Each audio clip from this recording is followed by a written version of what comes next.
নাগরাই সুন্দর ছবি আঁকতেন, গান গাইতে পারতেন সেতার বাজাতে। সেই লীলা নাগরাই কী জন্য বিখ্যাত এবং এই ওপরে আজকের এই ভিডিওটা আমরা দেব 4 নম্বরের জন্য, মাধ্যমিকের জন্য। 1900 খ্রিস্টাব্দের 2রা অক্টোবর বাংলাদেশে জন্মগ্রহণ করেন লীলা নাগরাই। পিতা ছিলেন গিরিশচন্দ্র নাগ, মাতা ছিলেন কুঞ্জলতা দেবী চৌধুরী। কলকাতার বেথুন কলেজ থেকে তিনি ইংরেজিতে স্বর্ণ পদক নিয়ে বিএ পাশ করেন। তিনিই প্রথম মহিলা যিনি বিশেষ ঢাকা হিসাবে প্রথম ঢাকা বিশ্ববিদ্যালয় থেকে MA লাভ করেন। তাহলে লীলা নাগরাই আমরা আজকের এই ভিডিওতে জানার চেষ্টা করব এবং এই ভিডিওটা তোমরা অবশ্যই শেষ পর্যন্ত দেখবে, তবেই এই বিষয়ের ওপরে সামগ্রিক ধারণা গড়ে উঠবে এবং এই ধারণার ওপর নির্ভর করে তুমি তোমার মতন করে সুন্দর করে গুছিয়ে তোমরা উত্তরটা লিখে আসবে। আমরা জানি বা আমিও জানি যে সহায়িকা তোমরা দেখেছো, টেক্সট বই তোমরা পড়েছো এবং তারপরেও এই ভিডিওটা যদি দেখো এই বিষয়ের ওপরে, তাহলে কিন্তু বিষয়টা আরও প্রাঞ্জল হবে, ঝরঝরে হবে। কেমন? সুভাষচন্দ্র বসুর অত্যন্ত ঘনিষ্ঠ ছিলেন এই লীলা নাগ এবং পরবর্তীকালে 1923 খ্রিস্টাব্দে মাত্র 12 জন, মনে রাখবে মাত্র 12 জন নিয়ে পথ চলা শুরু হয়েছিল এই লীলা নাগরাইয়ের সংস্থার বা এই সংগঠনের। এই সংগঠনটা প্রতিষ্ঠা করেছিলেন ঢাকাতে এবং ঢাকায় এই দীপালি সংঘের জন্ম লাভ হয়েছিল। আমরা দেখব প্রীতিলতা ওয়েদেদার, আমরা দেখব কল্পনা দত্ত, বীণা দাস, শান্তিলতা প্রমুখ বিশিষ্ট এই বাঙালি বীরাঙ্গনা নারী, তারা এই সংঘের সঙ্গে, এই প্রতিষ্ঠানের সঙ্গে কিন্তু জড়িত ছিল। শুধুমাত্র সূর্য সেনের ইন্ডিয়ান রিপাবলিকান আর্মিতেই কিন্তু ছিলেন না এই বীণা দাস, প্রীতিলতা, কল্পনা দত্ত, তারা কিন্তু লীলা নাগরাইয়ের প্রতিষ্ঠান দীপালি সংঘ, সেখানেও তারা কিন্তু সক্রিয়ভাবে অংশগ্রহণ করেছিলেন এবং তার সহকর্মী রেণুকা সেনের চেষ্টায় এই কলকাতাতেই তিনি স্থাপিত করেছিলেন এই সংঘটি। এবং শুনলে অবাক হবে যে এই সঙ্গে নিজস্ব মুখপত্র ছিল যার নাম ছিল জয়শ্রী। তোমরা জানো যে অনেক দলের, অনেক সংগঠনের মুখপাত্র থাকে, ঠিক তেমনি আমরা দেখব বর্তমানকালে যেমন TMCর মুখপাত্রর নাম জাগো বাংলা, কমিউনিস্ট পার্টির মুখপাত্র ওয়েস্ট বেঙ্গলের নাম গণশক্তি এবং বিজেপি দলের তারও কিন্তু মুখপাত্র আছে এই বাংলাতে। সুতরাং সমস্ত পার্টির কিন্তু মুখপাত্র থাকে, অনেক সংগঠনের মুখপত্র থাকে, সে তেমনি জয়শ্রীর কিন্তু মুখপত্র কিন্তু ছিল এই দীপালি সংঘের। তাহলে এরপরে আমরা আসি বা একটু আলোচনা করে নিই যে দীপালি সংঘ কি উদ্দেশ্যে প্রতিষ্ঠা হয়েছিল। সমস্ত কিছুর পেছনে তো একটা উদ্দেশ্য থাকবে, উদ্দেশ্যহীন কেউ চলে না। আমরা পাগল বলি, পাগলরাও উদ্দেশ্যহীনভাবে চলে না।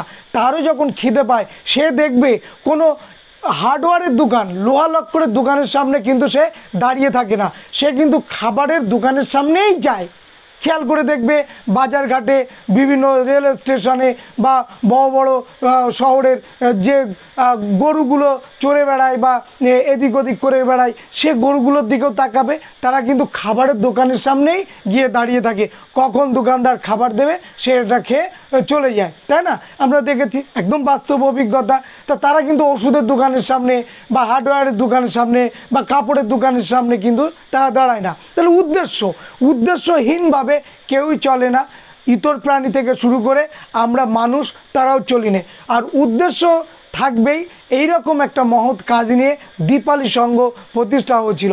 দীপালি সংঘের মূল উদ্দেশ্য ছিল নারীদের বিপ্লবী আন্দোলনে তাদেরকে উৎসাহিত করা বা বিপ্লবী আন্দোলনে সক্রিয়ভাবে অংশগ্রহণ করা।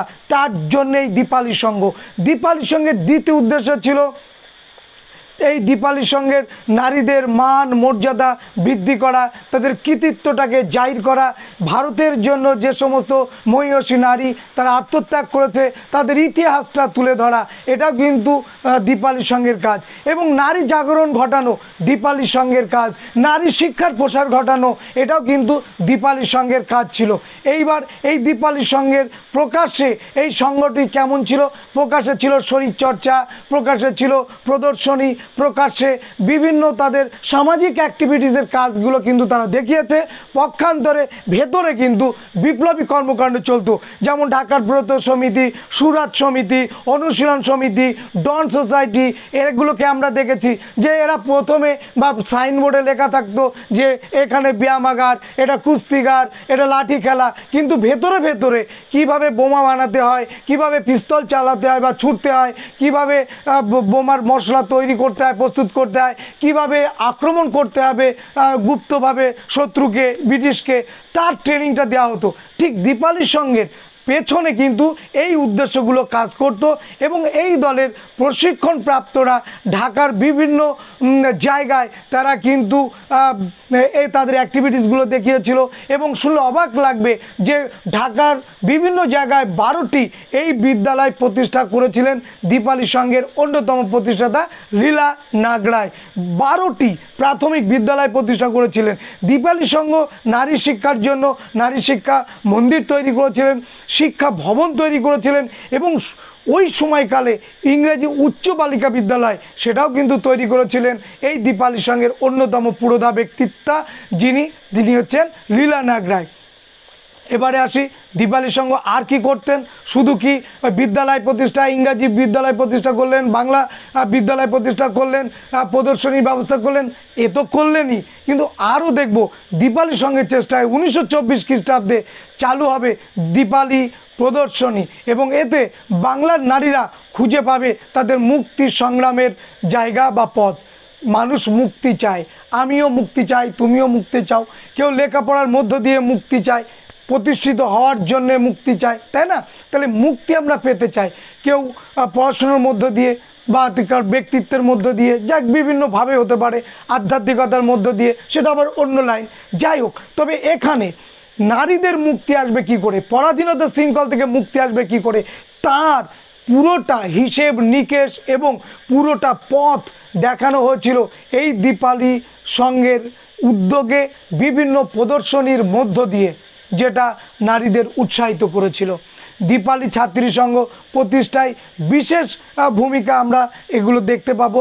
ভারতের প্রথম এটি ছাত্রী সংগঠন এবং ভারতের প্রথম ছাত্র সংগঠনে আমরা জানি যে একাডেমিক অ্যাসোসিয়েশন যেটা প্রতিষ্ঠা করেছিলেন Derozio, Henry Louis Vivian Derozio. তাহলে হেনরি লুই ভিভিয়ান ডিরোজিওর প্রথম ছাত্র সংগঠন আমরা দেখব একাডেমিক অ্যাসোসিয়েশন। তেমনি এই বাংলার প্রথম ছাত্রী প্রতিষ্ঠানের নাম কিন্তু দীপালি এই ছাত্রী সংঘ 1926 সালে, মনে থাকবে। এর মাধ্যমে ছাত্রীদের স্বদেশপ্রেম উদ্বুদ্ধ করা হতো। তাহলে উপসংহারের দিকে বা শেষ মুহূর্তে এসে আমরা কি বলবো, ভিডিওটা ছোট্টর মধ্যে রাখলাম কারণ তোমাদের সময় কম, তোমাদের পড়তে হবে অন্যান্য সাবজেক্ট আরও 6টা। তাই আমরা লাস্টে বলবো যে নারী মুক্তির আন্দোলনে বা ইতিহাসে, ভারতের জাতীয়তাবাদী আন্দোলনের ইতিহাসে, বিপ্লবী আন্দোলনের ইতিহাসে লীলা নাগরায় প্রতিষ্ঠিত দীপালি ছাত্র সংগঠন বা ছাত্রী সংঘের ভূমিকা ছিল অসামান্য। তার দেখানো পথ দেখে পরবর্তীকালে নারী আন্দোলনের গতি আমরা দেখব বেগবতী হয় এবং তারই দেখানো পথ ধরে পরবর্তীকালে নারী আন্দোলন আরও জোরালো হয়, আরও তীব্র হয়, যা ভারতের বহু নারী এই রকম আন্দোলনে অংশগ্রহণ করে ব্রিটিশের শৃঙ্খলা থেকে এই ভারত মাতাকে মুক্ত করতে চেয়েছিলেন।